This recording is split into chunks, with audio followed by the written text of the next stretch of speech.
সুপ্রভাত বন্ধুরা, সবাই কেমন আছো? আশা করি সবাই ভালো আছো। তো আজকে রবিবার দিন আমি চলে এসেছি ছাদে। আমার বাসি কাজ হয়ে গেছে, এখন ছাদে ফুল গাছগুলো সব পরিষ্কার করব।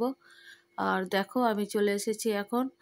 তো দেখো গাছগুলো সব কত নোংরা হয়ে আছে। আমি যেহেতু এবছর আমি কোনো কাজের দিকে নজর দিতে পারিনি, তাই এবছর গাছগুলো আমার হয়নি ঠিকঠাক।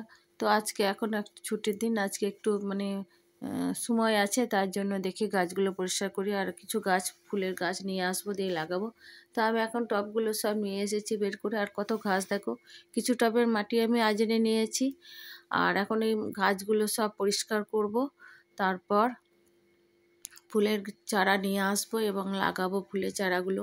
আর যেহেতু শীতের সময় একটু ফুল না থাকলে ভালো লাগে না, আর এখন তো অন্য ফুল 12 মাস, মানে জবা টগর এগুলো তো 12 মাস কমই ফোটে এখন শীতের সময়। আর কিছু চন্দ্রমল্লিকা হয়েছে, পুরনো গাছ এগুলো একটু পরিষ্কার করে সারটা দিয়ে দিলাম। আর দেখো এটা একটা হরগৌরী গাছ, মানে যেটা দোপাটি বলে, ওটা অনেক দিন হয়ে গেল এই ফুলটা, তাও আছে, একটা দুটো করে ফুটছে, ঠাকুরকে দেওয়া হয়। আর বাড়িতে ফুল না থাকলে ভালো লাগে না। তোমাদের আগেও ভিডিওতেও দেখেছি, পুরোনো ভিডিওগুলো তোমরা দেখবে আমার বাড়িতে কত সুন্দর সুন্দর ফুল থাকে। এবছর একটাও ফুল নেই। এই টগর ফুলটা আর এই জবা, সাদা জবাটা দুটো একটা করে ফুটছে, তো ওতে তো আর সব হয় না। তার জন্যে আবার কিছু ফুলের চারা নিয়ে আসবো আর ফুলের চারাগুলো আবার লাগাবো। নিচে কটা গাঁদা গাছ ছিল, তা ঘাস মারা বীজ দিয়েছিল, দিয়ে গাঁদা গাছগুলো সব মরে গেছে। তাই এখন আবার নতুন করে চারা লাগাবো, তাই গাছগুলো এখন পরিষ্কার করছি। টবগুলো ফাঁকা করে নিয়েছি আর মাটিটা একটু শুকিয়ে নেব, তারপর আবার এই টবের মধ্যে মাটি ভরবো। আর দেখো আমি টবগুলো এখন ফাঁকা করেছি।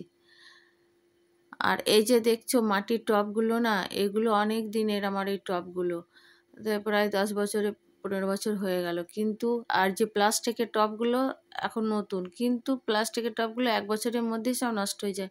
মাটির টবই কিনবে বন্ধুরা, মাটির টবে গাছ ভালো থাকে এবং মাটির টবগুলো নষ্টও কম হয়, একমাত্র ভেঙে যাওয়ার ভয়। তো আমার অনেক টব ছিল, এগুলো হনুমান এসে এসে সব টবগুলো না অনেক ভেঙে দিয়েছে। যেহেতু ওই যে মানে ছাদে বেড়া দেয়, ওর ওপরে ফুলের টবগুলো রাখা ছিল না, ওখানে দিয়েছে, তারপর সব পড়ে পড়ে ভেঙে গেছে। তার জন্য এখন নিচের মধ্যেই রাখি, ওখানে আর তুলে দিই না। তো এই তো ছিল মানে ঘটনা।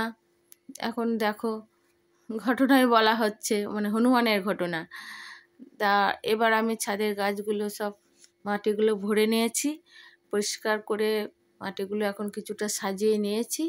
এখনও কিছু মাটি দেখো পড়ে আছে, তো আমি ছাদটা পরিষ্কার করে নিয়েছি। আর আমি তো রোজই ছাদ ঝাড় দিই, সেটা তো তোমরা জানো। আমার মানে নোংরা আমি একদম পছন্দ করি না। আমার বাড়ির আশপাশ সব কিন্তু আমি সকালে উঠে সব ঝাড় দিয়ে দিই, কারণ ঝাড় না দিলে ভালো লাগে না। বাড়ির আশপাশ যদি নোংরা হয়ে থাকে নিজেকেও কেমন খুঁতখুত করে। তো যাই হোক, পারি না এখন আগেকার মতো আর কাজ করতে পারি না। এখন যেটুকুই পারি, যেটুকু সময় পাই, সেটুকুই মানে চেষ্টা করি পরিষ্কার পরিচ্ছন্ন করে রাখার। তো আজকে আমার এইটুকু এখন হয়ে গেল। তারপর এখন আমি যাব স্নান করব, স্নান সেরে তারপর আমি পুজো করব, রান্না করব। তো এইটুকু তোমাদের সঙ্গে এখন শেয়ার করলাম। আর এখন আমি স্নান করব, তারপর গোপুসোনাদেরকে খেতে দেব, ঘুম থেকে তুলবো, তোলার পর তারপর আবার রান্না বান্না করব। তো তোমরা তো জানোই আমাকে সারাদিন কত কাজ করতে হয়। তো এইভাবেই চলছে জীবন, আর কতদিনই বা চলবে তাও জানি না। চালাতে হবে যতদিন চলে। তো দেখতে থাকো সবাই। আর আজকে কেমন রোদ ঝলমলে আকাশ দেখো, কি সুন্দর পরিষ্কার, চারিদিকটা কত সুন্দর চকচক চকচক করছে। আর শীতের সময় রোদ না হলে ভালোও লাগে না। শীতের সময় যদি রোদ না থাকে ভালো লাগে না। আমি চাদর টাদর সব খুলে দিয়েছি আর গায়ে রোদ দিয়েছি। তো এখন এইটুকু তোমাদের সঙ্গে শেয়ার করলাম। তারপর এখন স্নান করি। তো আমি স্নান করে ঠাকুর ঘরে চলে এসেছি। আর স্নান করে ঠাকুর ঘরে চলে এসে এখন গোপুসোনাদেরকে ঘুম থেকে তুলে তারপর আমি গোপুসোনাদেরকে খেতে দেব, বাসনগুলো ঠাকুরের বাসনগুলো মাজবো। আর এই দেখো গোপুসোনা উঠে পড়েছে, ঘুম থেকে উঠে পড়েছে। তো দেখে না আমার গোপুসোনাকে সবাই, দেখেছো গোপুসোনা ঘুম থেকে উঠে পড়েছে। এই দেখো গোপুসোনা। আর আমি এখন গোপুসোনার মুখ ধুয়ে দেব, মুখটা মুছিয়ে দেব, তারপর গোপুসোনাকে খেতে দেব। দেখেছো গোপুসোনা ঘুম থেকে উঠে পড়েছে।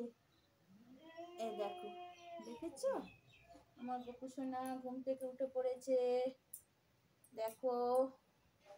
আর ছোট গপু, কৃষ্ণ গোপাল, লাড্ডু গোপাল, নাড়ু গোপাল সবাই উঠে পড়েছে, সবাই উঠে পড়েছে। আমি এখন সবাইকে উঠে বসিয়ে দেব, তারপর খেতে দেব। তো দেখতে থাকো। তো চলো বন্ধুরা, এখন গপু সোনাদেরকে ঘুম থেকে তুলিয়ে খেতে দিই। তো পুজো করে এখন রান্না বান্না করে নিয়েছি আর এখন সবাইকে খেতে দিচ্ছি। তো আজকে সেরকম সবজি কিছু বানাইনি, সব সিদ্ধ সিদ্ধ ভাত করেছি অল্প অল্প। যাই হোক, প্রত্যেকদিন সবজি ভালো লাগে না, আজকে সবাইকে বললাম সিদ্ধ ভাত খাবে, গরম ভাত, ঘি, লবণ আর সব কিছু সিদ্ধ সিদ্ধ দিয়ে ভাত খেতে শীতের সময় খুব ভালোও লাগে, তাই সেটাই আজকে করেছি। তো আজকে এইটুকুই তোমাদের সঙ্গে শেয়ার করলাম। তো কেমন লাগলো ভিডিওটা সবাই বলবে, আর ভালো লাগলে লাইক করবে, শেয়ার করবে আর সাবস্ক্রাইব করবে চ্যানেলটা। তো সবাই ভালো থাকবে, সুস্থ থাকবে, সবাইকে অনেক অনেক ভালোবাসা জানিয়ে আজকে ভিডিওটা এখানেই শেষ করব। আর কারা কারা সিদ্ধ ভাত খেতে পছন্দ করো কমেন্ট করে জানাবে, আমার তো খুব ভালো লাগে। এই দেখো লবণ, ঘি এসব দিয়ে, এখন তো আমার ঘিটা খাওয়াও আর সহ্য হয় না, তো ঘি খেলে এখন বুক জ্বালা করে, তো ছেলেরা খায়। দেখো ঘি, লবণ আর লেবু দিয়ে ভাতটা খাবে, আর সত্যিই ভালো লাগে খেতে, কি বলবো তোমাদেরকে, না খেলে জানতেই পারবে না। তো টাটা, এখানেই সবাইকে ভালো থেকো সবাই, টাটা বন্ধুরা।